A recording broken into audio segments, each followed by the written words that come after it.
Hello po, magandang gabi po sa ating lahat.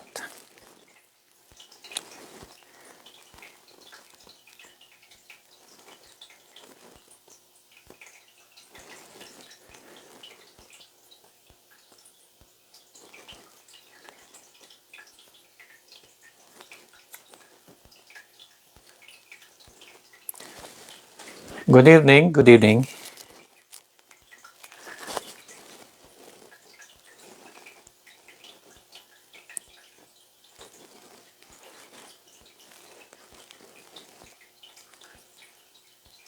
Good evening, good evening.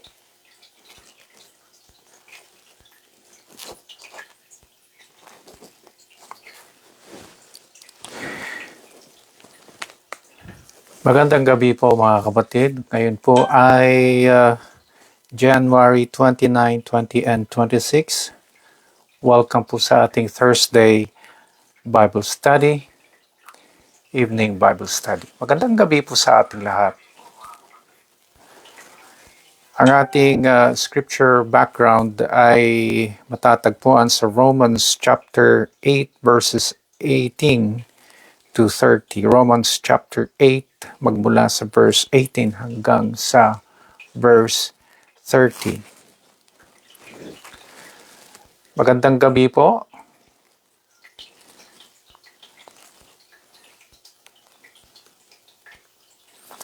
Ito po yung I think, this will be our last Bible study for the month of January. Ang bilis ng panahon, mag-February na. Magandang gabi po sa ating lahat. Yes, magandang gabi, Sister Ermeline. Magandang gabi. Now, yung ating scripture background ay dito po sa Romans chapter 8, magmula sa verse 18 to 30. Gusto ko pong basahin sa inyo ang ating scripture background. To begin with, from verse 18. Ito po ay sulat ni Apostle Paul to the Romans, to the church dito po sa Rome, to the Roman Christians.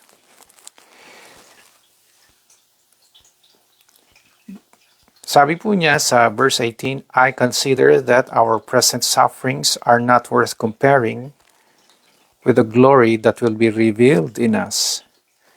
For the creation waits in eager expectation for the children of God to be revealed. For the creation was subjected to frustration, not by its own choice, but by the will of the one who subjected it, in hope that the creation itself will be liberated from its bondage to decay and brought into the freedom and glory of the children of God. We know that the whole creation has been groaning as in the pains of childbirth right up to the present time. Not only so, but we ourselves, who have the first fruits of the Spirit, groan inwardly as we wait eagerly for our adoption to sonship, the redemption of our bodies. For in this hope we were saved. But hope that is seen is no hope at all. Who hopes for what they already have? But if we hope for what we do not yet have, we wait for it patiently. In the same way, the Spirit helps us in our weakness. We do not know what we ought to pray for, but the Spirit Himself intercedes for us through wordless groans. And He who searches our hearts knows the mind of the Spirit, because the Spirit intercedes for God's people in accordance with the will of God. And we know that in all things God works for the good of those who love Him, who have been called according to His purpose. For those God foreknew, He also predestined to be conformed to the image of His Son, that He might be the firstborn among many brothers and sisters. And those He predestined, He also called. Those He called, He also justified. Those He justified, He also glorified. Magandang gabi po. Good evening po sa ating lahat. Hello, yeah. Hello, Mel. Magandang gabi. Good evening. Good evening sa ating lahat at sa inyo po na naka-online. Ayan, hello Ate Roslyn. Magandang gabi. And ayan, si Ate Jinky. Magandang gabi din. Yes, it's sino pa dyan ang andyan. Welcome, welcome at magandang gabi po sa ating lahat. Alright, ang ating key verses dito po ay sa verse 24 and verse 25. Ayan, Brother Benedict, magandang gabi. Good evening. Okay, verse 24 and verse 25, key verses natin, kung saan dito tayo kumuha ng ating topic. For in this hope we were saved, but hope that is seen is no hope at all. Who hopes for what they already have? But if we hope for what we do not yet have, we wait for it patiently. So in verse 24 and verse 25, laging binanggit yung word na hope. Pag-asa. Hope.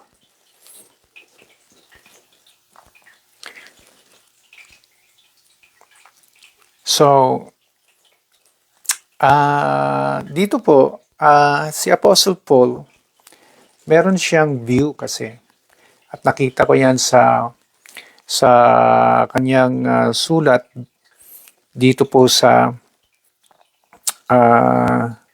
love chapter na one of the three main things that should remain. Sabi nga, three things should remain. Faith, hope, and love. Yan. And of the three, ay meron siyang emphasis dito sa ating scripture background. At yan ay yung hope, pag-asa. Mahalaga sa atin yun. Mahalaga yung love, yes. Mahalaga yung faith, yes. At mahalaga din po yung hope na mayroon tayong pag-asa. Hello, magandang gabi, Ate Jade. Yes, yes. Jade Tamara, magandang gabi. Ate Dara at Brother Rocky, magandang gabi po. At balik tayo sa ating topic. Dahil nga dito sa verses 24 and 25 ay binanggit nga po yung salitang hope. At dito tayo magfo-focus. At sabi nga natin, napakahalaga. Hindi lang para kay Apostle Paul, sa atin din, napakahalaga na meron tayong hope. Kahit hindi pa natin ito nakakamtan, kahit na ano pa lang, we're just looking forward to it, and na may pag-asa, iyan ay bahagi na sa ating buhay Kristiyano na naturuan na magkaroon ng pag-asa. At ang tanong meron ba tayong pag-asa? Meron po ba tayong pag-asa? Well, depende kung ano yung sitwasyon. Kanya-kanyang sitwasyon sa buhay. Kung saan pwede i-apply ang salitang hope. Like, for example, meron siguro tayong kalagayan at tayo po ba ay may ganitong klaseng kalagayan na in terms of health. And then, sa kalusugan na yan ay medyo nagka-problema. At iniisip mo, may pag-asa kaya? Tanong ko nga sa sarili ko, may pag-asa pa kaya akong lumakad? Kasi as of now, hindi pa talaga hindi ko kaya na lumakad. I can't walk. But I just hope that one day I can. And I just hope that one day I ma-overcome ko din ito. yung ang aking hindi lang physical disability but yung aking sakit na ito. And hindi tayo pare-pareho. Meron sa inyo din na may probably kalagayan. Or if not, it's probably about a plan na ginawa ninyo last year at iniisip nyo kung may pag-asa pa yon o wala na. And then probably meron kayong kasalukuyan na sitwasyon na problema na hindi nyo alam kung may pag-asa pa. Financially, maybe, or something that is in terms of what relationship. Kasi it touches everything. Talks about likely something that you need to solve. And the word pag-asa ay napakahalaga because kung wala yung word na pag-asa ay wala na. The the the result would be, syempre, you start to give up. Wala na, walang pag-asa eh. So what will you do? Do you give up? But we are being encouraged to have hope. Kaya ang ating title is Have Hope. Have Hope. Ayan. Karoon nawa tayo ng pag-asa. Ayan. So, i-reflect natin yan sa ating situation na hinaharap ngayon. Meron kaya tayong pag-asa? Ano yung encouragement dito? Have hope. At syempre, sa lesson na ito, ating pagsikapan na hanapin ang mga ilang bagay dito na makakatulong sa atin sa pagkakaroon ng pag-asa. And so we have to establish this issue. And our issue tonight ay, what does our selected scripture background say about having hope? Ano kaya masasabi ng ating napiling scripture background patungkol sa pagkakaroon ng pag-asa? Na maniwala tayo na tayo ay may pag-asa, na kailangan natin na magkaroon ng pag-asa. Ayan. So, before na mag-proceed ho tayo, mga kapatid, tayo muna ay yuyuko at manalangin at hingi tayo ng tamang pag-uunawa sa Panginoon. Let's bow our heads in prayer. Panginoong Diyos Ama, sa oras na ito, maraming salamat po sa gabi na ito na inyong ibinigay at nawa ay maintindihan namin ang bagay, ang issue o ang topic na ito tungkol sa pag-asa. Kami naniniwala na kami ay may pag-asa. We have hope. But Lord, gusto namin ilagay sa tamang konteksto ayon po sa napili naming scripture background. Gusto namin maunawaan ito kung ano ang nasulat tungkol sa pag-asa. Kaya't Panginoon, hihilingin namin ang tamang pag-uunawa sa tulong po ng inyong banal na Espiritu na maturuan kami, Panginoon, maipaunawa sa amin ang pagkakaroon ng pag-asa. Panginoon, hihingin namin ang lahat na ito sa ngalan ni Jesus. Amen. Muli, magandang gabi po sa ating lahat at welcome again to our Thursday Bible Study. At ako ay ngayon ay nagsisikapan na magpalakas after those two surgeries. Yung two surgeries na nangyari sa akin plus may radiation therapy pa after 2 weeks. So, I'm trying to recover a lot. So, I need to recover a lot. Kaya, ayan, medyo nangayayat nga ako ng konti eh. Nangayayat ba ako? Eto nga, hindi ako masyado nakapagpagupit eh. Ayan. Dati ako yung nagugupit. Pero last month, Dahil hindi ko kaya na gupitin yung sarili ko, nagpagupit ako pero naks, wala eh. Ngayon hindi pwede, hindi kasya yung wheelchair doon sa hindi pwede sa yung wheelchair doon. Anyway, baka subukan kong gupitin yung sarili ko. Anyway, magandang gabi po sa ating lahat at itutuloy na po natin yung ating lesson. Have hope. Ano ba ibig sabihin nito? Balikan natin ang ating scripture background. Now, so sabi natin, ano ang masasabi ng ating scripture background patungkol sa pagkakaroon ng pag-asa? Now, number 1, in verse 18, ang sabi po sa verse 18, I consider that our present sufferings are not worth comparing with the glory that will be revealed in us.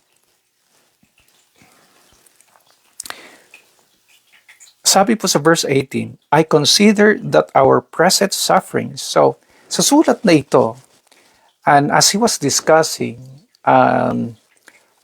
yung bagay patungkol sa hope, nakita ko na nabanggit ni Apostle Paul ito yung I consider that our present sufferings.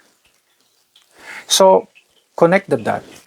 Yung hope na pinag-uusapan natin dyan na tapos yung sinabi niya na present sufferings. Ibig sabihin, ang masasabi ho nito, have hope in our present sufferings. Number 1, have hope in our present sufferings. Kailangan laging meron po tayong pag-asa, nakikitang pag-asa kahit sa kasalukuyang paghihirap, present sufferings. Ayan. Tayo kasi mga Christians, mga mananampalataya, kahit nung tinanggap natin ng Panginoong Hesus, hindi ibig sabihin tayo ay exempted na sa mga sufferings. Kaya meron tayong mga nakikita mga Christians na nagsasuffer. Okay? Yun na lang sa New Testament makikita natin na yung mga apostles ng Panginoon nagsuffer. Di po ba? Si Apostle Paul nagsuffer din. Na sa kanyang pagbalik from Jerusalem going to Rome na kanyang last destination nagsuffer din. It's all part of our Christian life. Yung ating pagsasuffer. Kaya dahil dito, yet despite na tayo ay nakaka-experience ng ganitong sufferings, kahit papaano, kailangan naniniwala tayo sa salitang pag-asa. Otherwise, it would be so nonsense for Apostle Paul to be discussing about hope at the same time talking about present sufferings. Meron siyang paniniwala na ganito. Kaya napakahalaga mga kapatid na whatever situation we are in, we need to still have hope. Besides, hindi naman natin nakikita pa kung anong susunod na kabanata ng ating buhay. And so the only thing we can do right now is to hope for the best. O bakit natin pangungunahan ang mangyayari sa mga susunod na kabanata na ganito siguro ang mangyayari? No. We need to have hope. No matter how difficult the situation may be, or no matter how impossible the situation may be. That is, if you do not believe that walang imposible sa Panginoon. Pero kung naniniwala din pala tayo na talagang wala namang imposible sa Panginoon, di bakit hindi na mag-hope tayo sa mga bagay na imposible? So, just like this, okay, na kailangan natin na nag-hope. Now, dito ay, meron pa kasi dito ay may binanggit si Apostle Paul eh. Bakit tayo mag-hope sa ating present sufferings? Yun ang tanong ko din eh. Now, sinagot niya sa verse 23.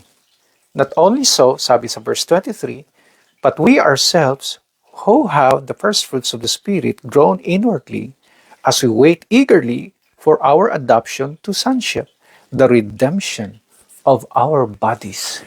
The redemption of our bodies. So dito, yung sagot niya kung bakit kailangan pa rin natin na mag-hope kasi naniniwala siya tungkol sa redemption of our bodies. Now, dalawang klase yun. When you say redemption of our bodies, ito ay yung deliverance. Redemption or deliverance na somehow yung katawan natin ay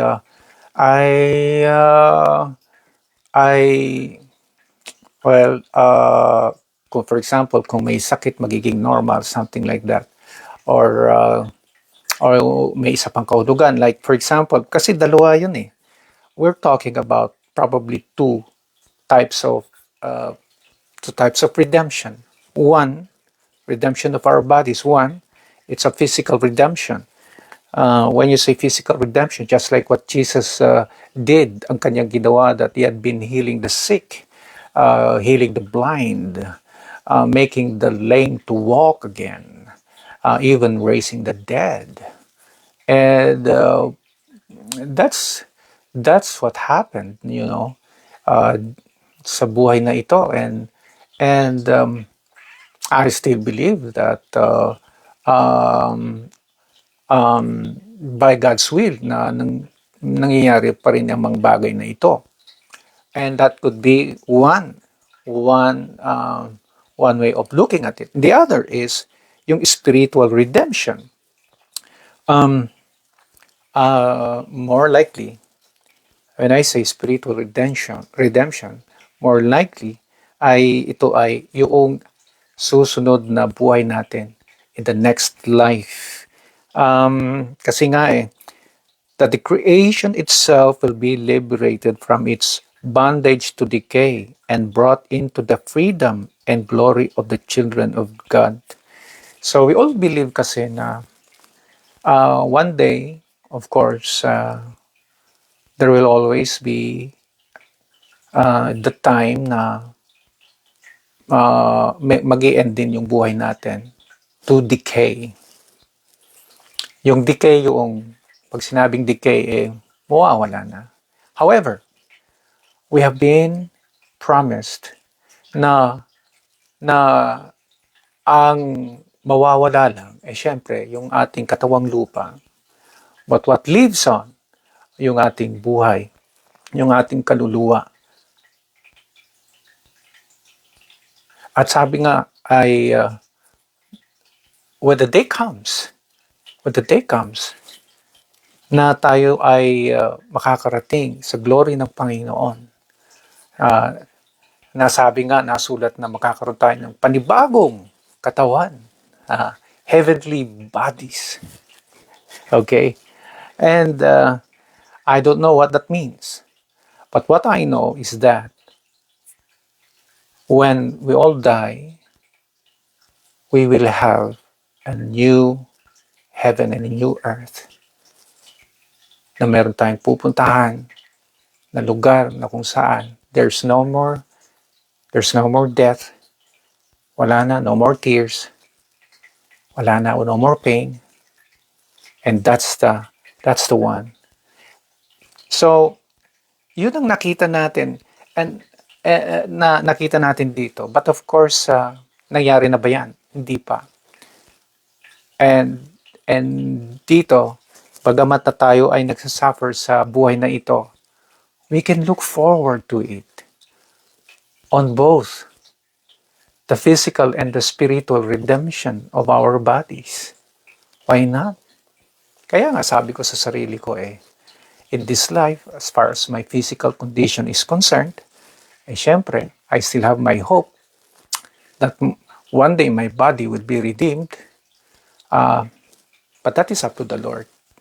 Kung ano yung nakikita niya. Yes, have hope in our present sufferings. Sufferings. So, mga kapatid, kayo po ba nagsasuffer sa kasalukuyan? At tila kayo ay nawawalan ng pag-asa? Huwag tayo mawalan ng pag-asa. Have hope. Have hope in your present sufferings. Amen?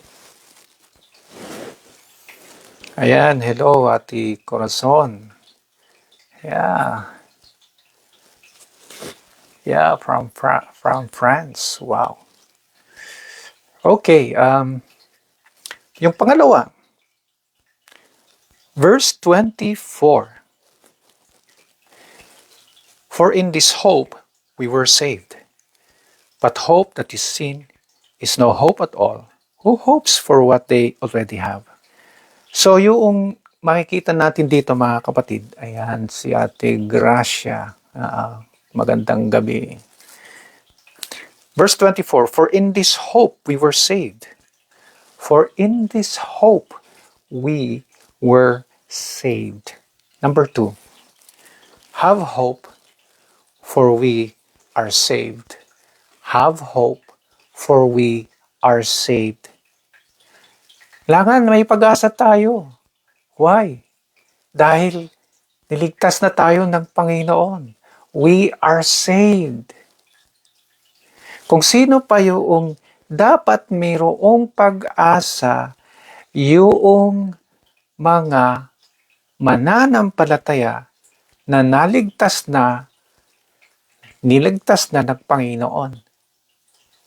Ang mga ligtas. Tayo po yun. Napakahalaga. Napakahalaga na basihan ng pagkakaroon ng pag-asa. Okay? Now, let's take away salvation, our salvation. Ano sa palagay ninyo? Magkakaroon ba tayo ng pag-asa?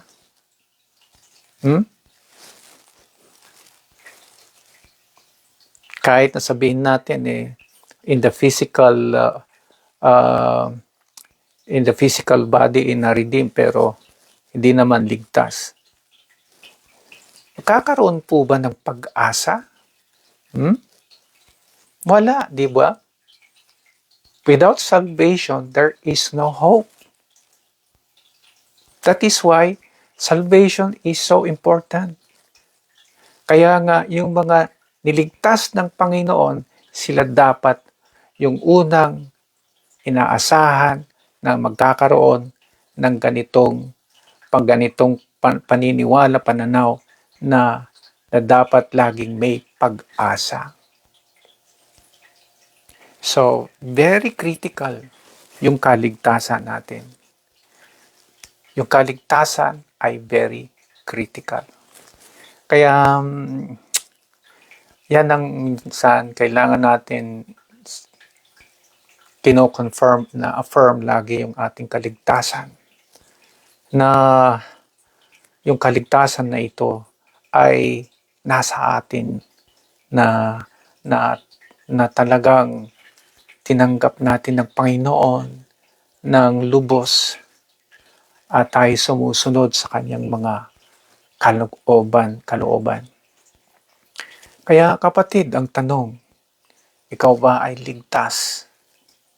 If you cannot answer outright this question, if you are saved or not, or if you are saved, if you cannot answer this question, well, malaking problema pagdating sa pag-asa. But if you can answer this question and say, yes, I am saved, then malaki ang iyong pag-asa. Nasa atin ang pag-asa. For in this hope, we were saved. Sabi po sa verse 24.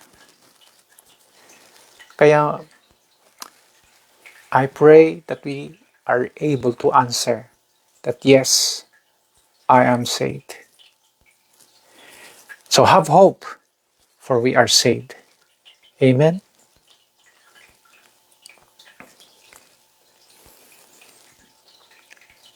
Yung pong pangatlo na makikita natin dito, mga kapatid. Kasi dito po sa verse 25, but if we hope for what we do not yet have, we wait for it patiently.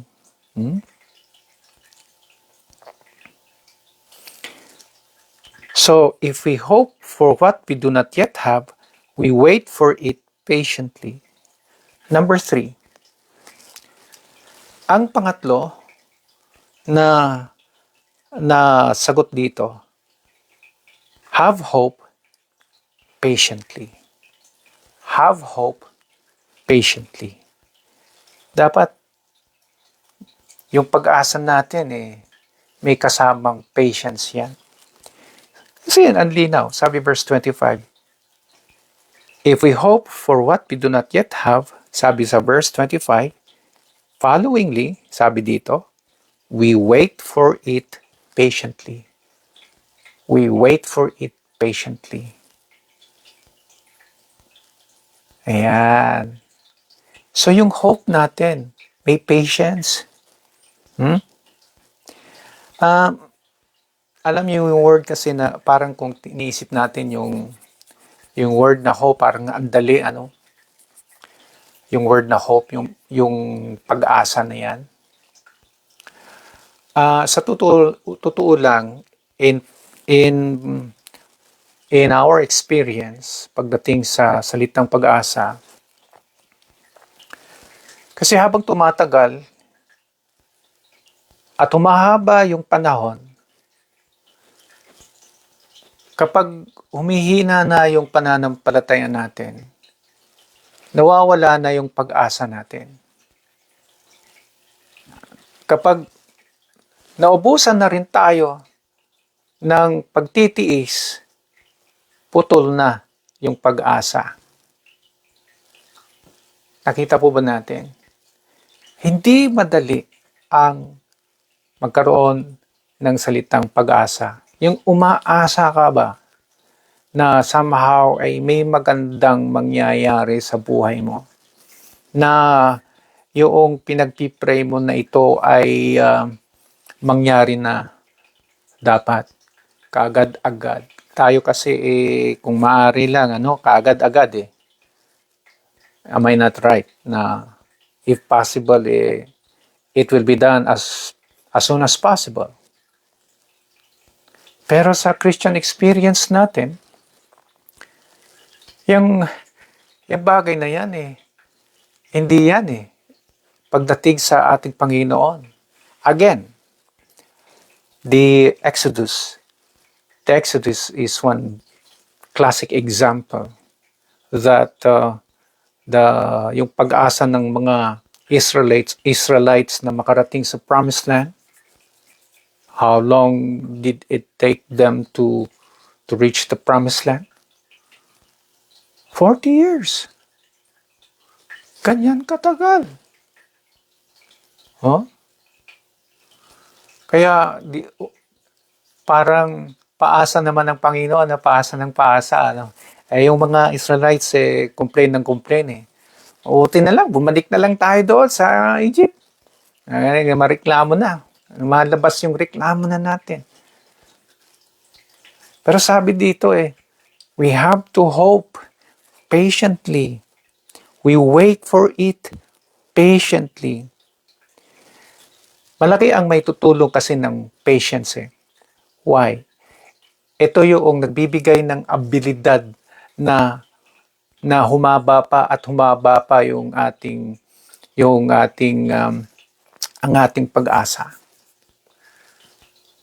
yan ang paraan na hahaba pa. Kaya, magtiis tayo. Pahabaan pa natin yung pagtitiis na yan. Para hahaba din yung pag-asa natin. Diba? Kailangan yan.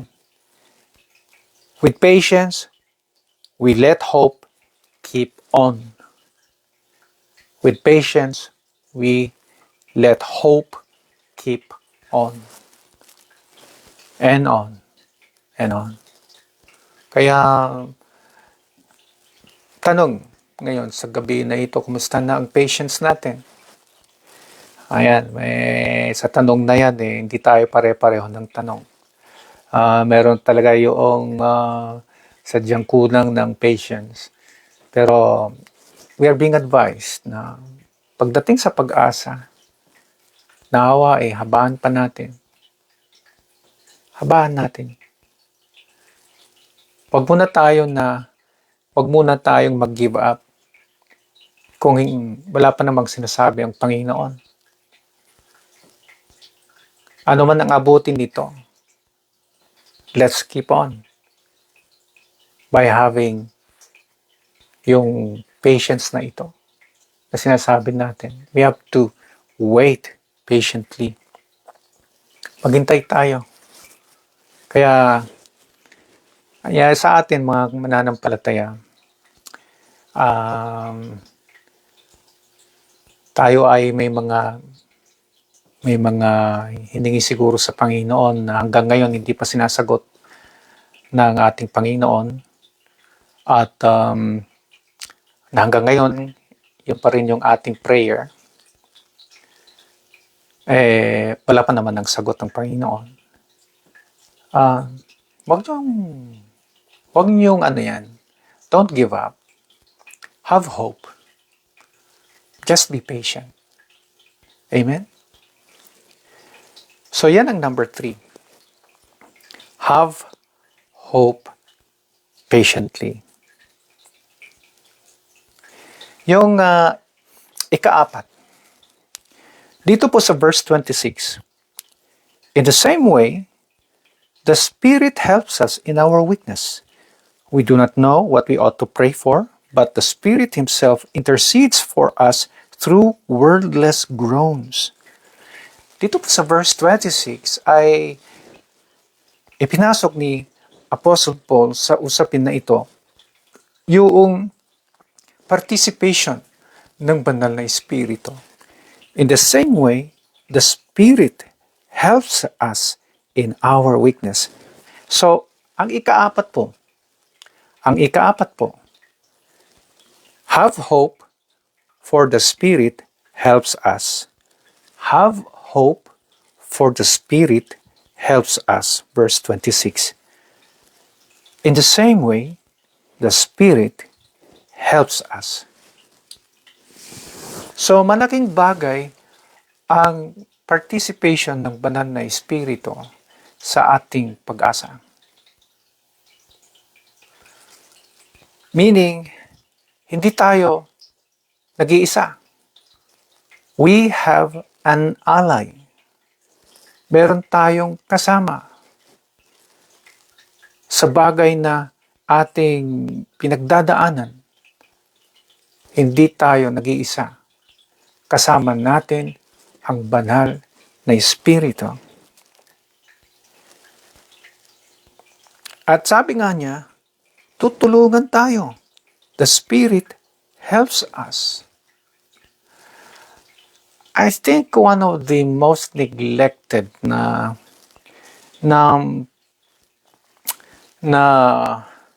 person in the Godhead na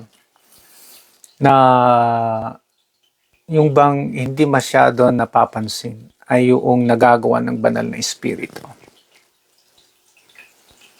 And as if we're trying to carry our burden just by ourselves, alone, we're just carrying it alone by ourselves. Well, in fact, we should rather be, asking, yung tulong ng banal na Espiritu pagdating sa bagay na ito.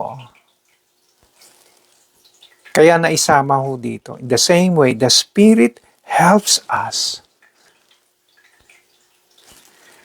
At ang anong ginagawa niya? The Spirit Himself intercedes for us.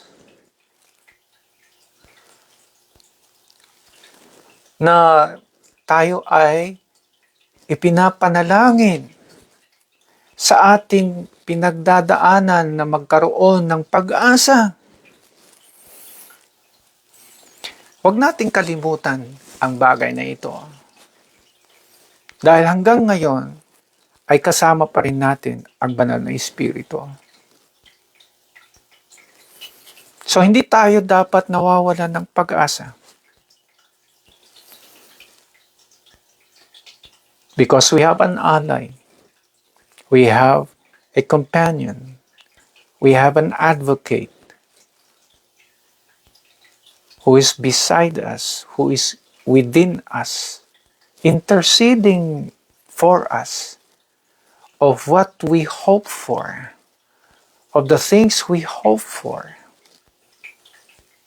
Yan. Kaya napakahalaga. And I pray na dapat talagang taasan pa rin natin yung ating level ng ating pag-asa. Di ba? Dahil lalo na't kasama natin ang banal na Espiritu.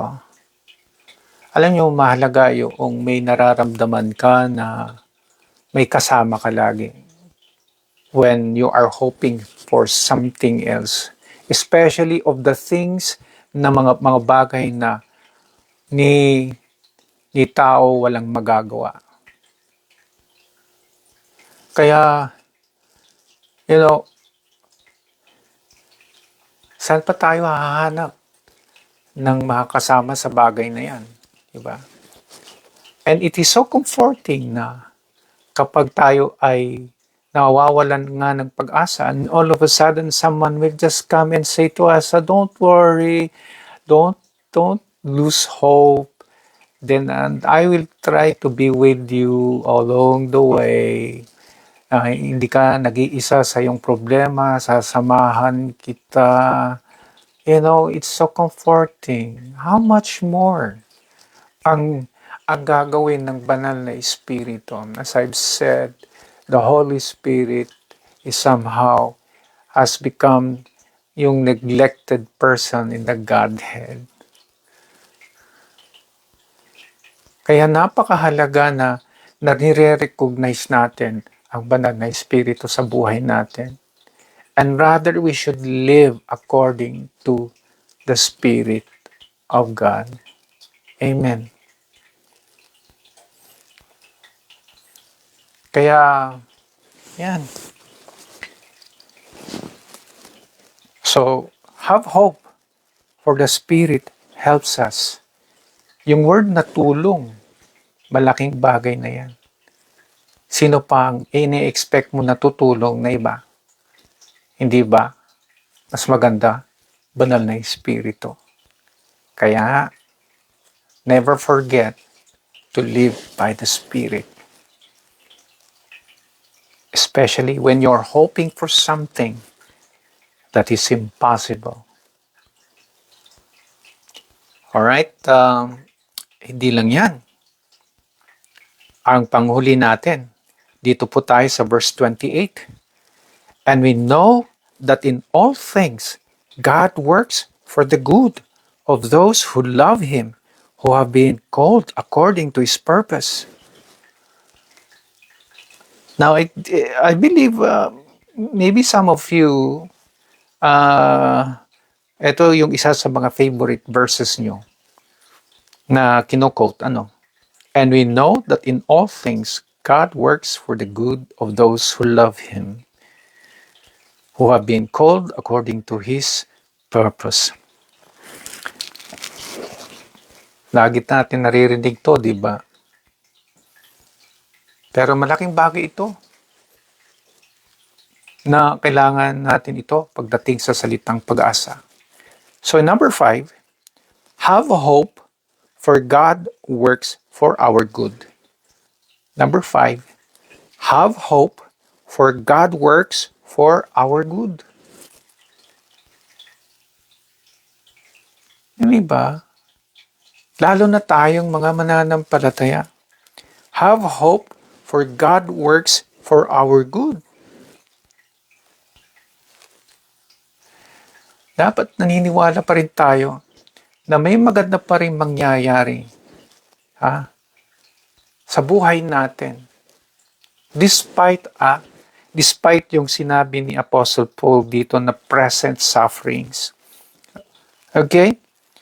As you can see, he started with the idea of present sufferings. And at the bottom, sinabi niya, and we know that in all things God works for the good. So despite of going through sufferings, present sufferings, we have to believe that God works for the good, for our good pa rin. Yeah?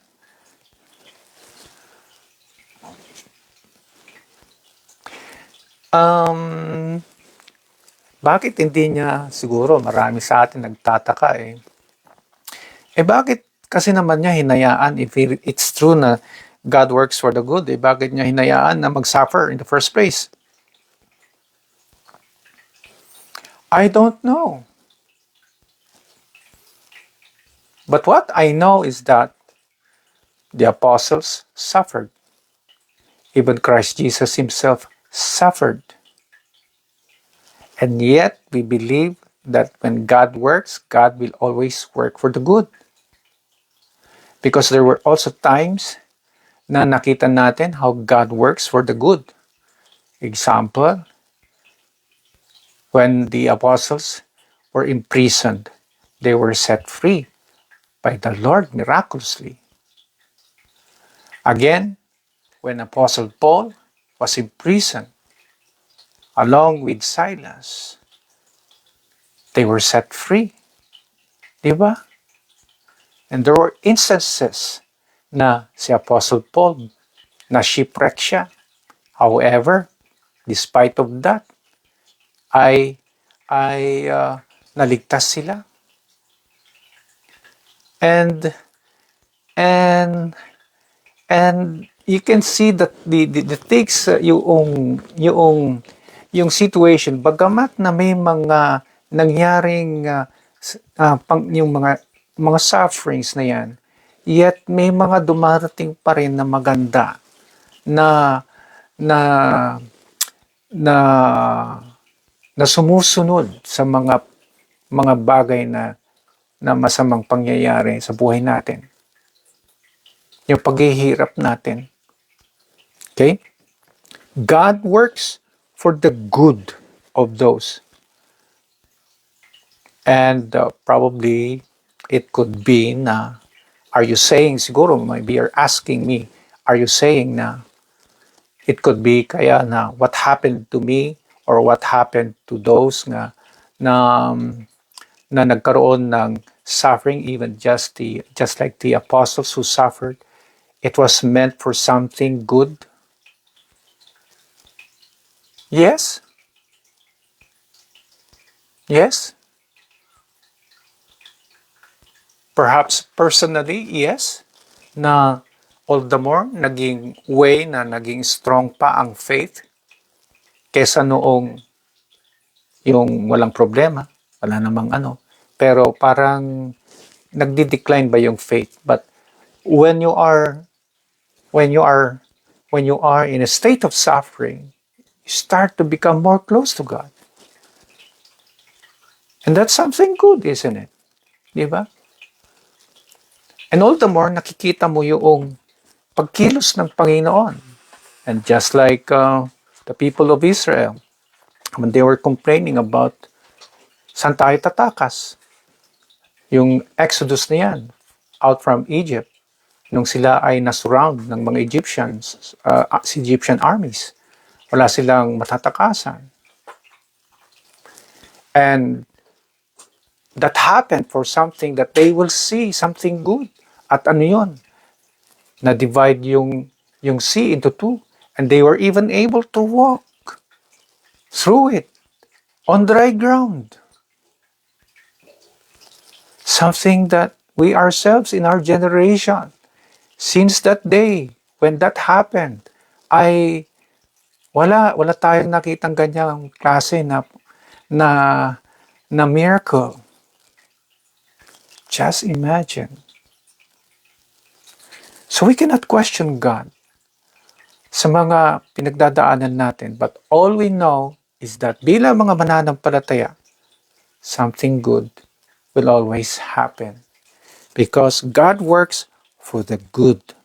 Now, I have to notice this. May qualification ito eh. May bagay na magkukwalify nito eh. God works for the good, dalawang bagay, of those or for those who love Him, and those who love Him, and secondly, who have been called according to His purpose.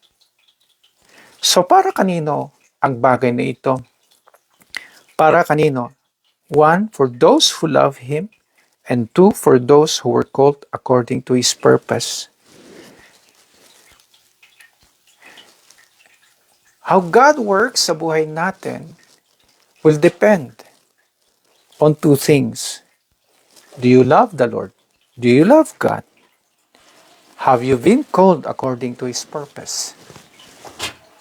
Itong dalawang bagay na ito is a reflection of a Christian, of someone na sumusunod na sa ating Panginoong Jesus, na naligtas na, naligtas na sa Panginoong Jesus.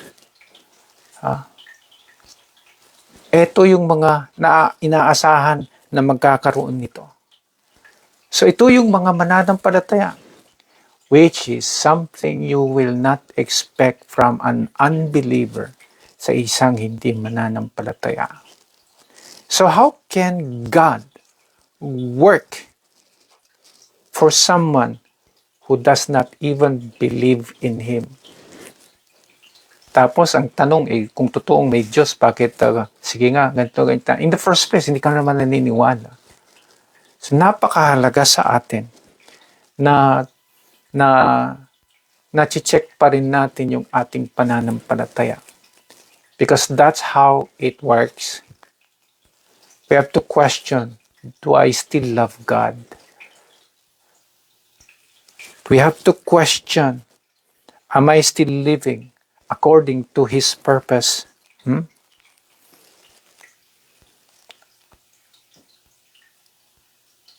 Kaya ito yung bagay na magkukwalify. So yan, have hope. Let us have hope, for God works for our good. Not for evil. Never.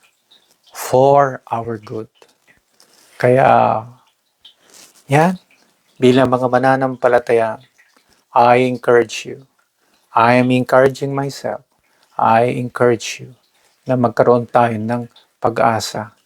And let's continue to put our hope in our Lord Jesus Christ.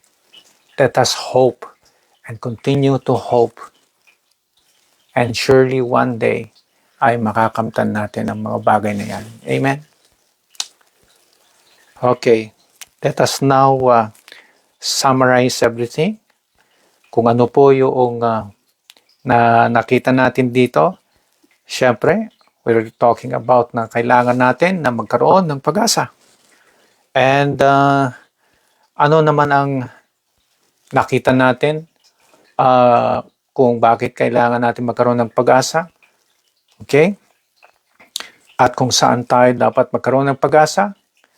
At patungkol po sa pag-asa na ito, number 1, have hope in our present sufferings.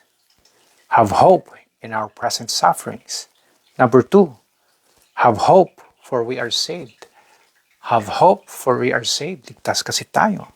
3, have hope patiently. Have hope patiently. Magtiis tayo. Number 4, have hope, for the Spirit helps us.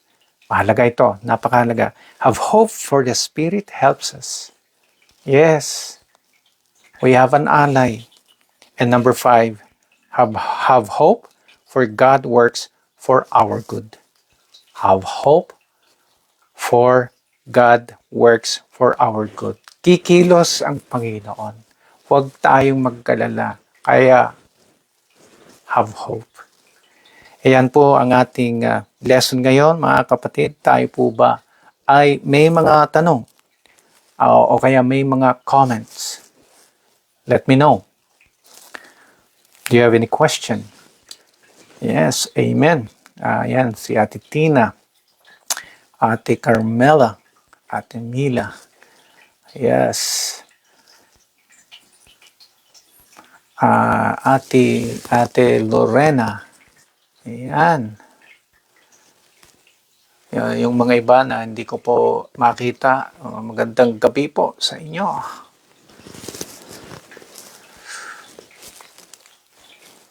Kung wala po tayong comments or questions, siyempre dadako tayo sa ating prayer. Ano magiging prayer natin? So, alin dito mga kapatid, sa 5 na ito, na tayo ay sabihin natin nangihina yung pag-asa na ito? Could it be na sa ating present sufferings? O kaya tayo po ba ay hanggang ngayon hindi ligtas? O kaya tayo po ba ay kulang ng patience? O kaya nakalimutan kaya natin na may banal na espiritu na kasama natin? O kaya hindi nyo nakikita na ang Panginoon ay gumagawa ng bagay para sa kabutihan natin despite yung mga pinagdadaanan nating hirap? Alin dito? Kung tayo po ay handa, tayo ay manalangin at sa mga nabanggit na ito, kung alin man dito yung sa atin ay o sa inyo po ay kayo ay nahihirapan, maganda na ito'y ilapit natin sa Panginoon. Manalangin po tayo.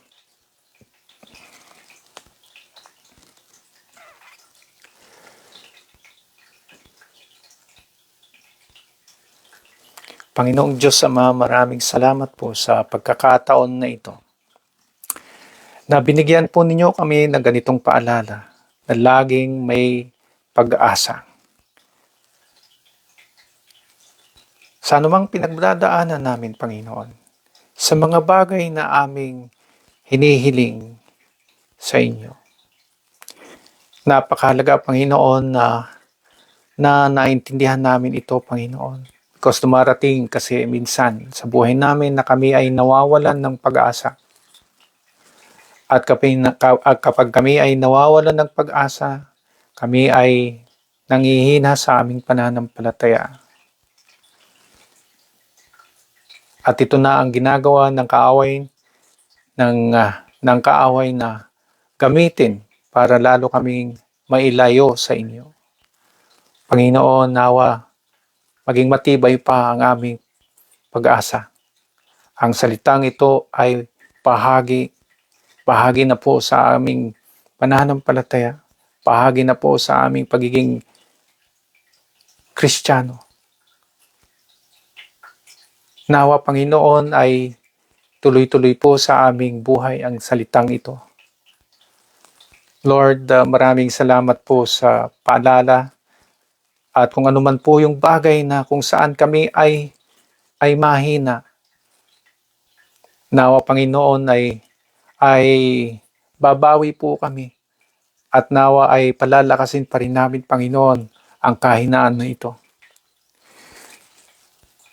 Panginoon Diyos Ama, kami ay muli hihingi sa inyo ng panibagong reminder sa susunod na linggo, susunod na Thursday, at nawa ay may balik po ninyo kami para sa aming patuloy na kalaguan sa pananampalatayang ito. Maraming salamat, Panginoong Diyos, at hihingin na namin ito sa ngalan ng aming Panginoong Jesus. Amen and Amen. Magandang gabi muli sa ating lahat at yan ay si Brother Benedict may comment. Ayan, 2 Corinthians chapter 11:25. Yan. Yung testimony niya na he was beaten with rods. Yan, tama. Oo.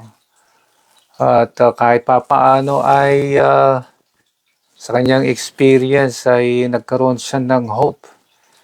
At in-trust niya ang buhay niya sa Panginoon. Tama.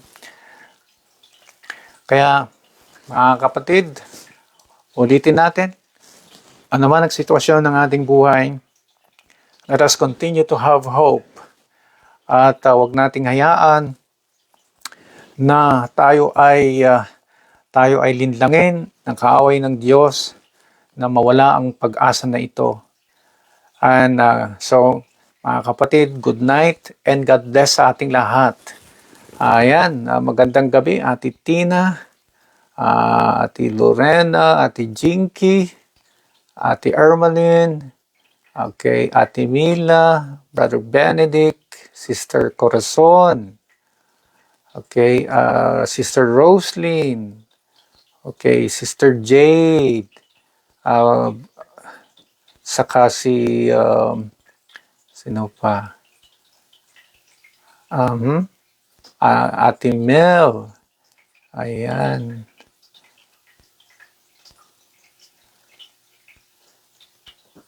Brother Rocky, yes. Hindi ko man makita ang inyong Sister Jade. Hindi ko man makita yung comments ng iba or yung reaction. Magandang gabi po sa inyo rin at see you again next Thursday. Okay, so mahaba na yung buho ko eh. So, but anyway, I hope subukan ko kaya nagupitin yung sarili ko ulit. Okay, good night everyone and God bless and see you next week. Alright, this is now yung aking signing off. See you and God bless. See you next time.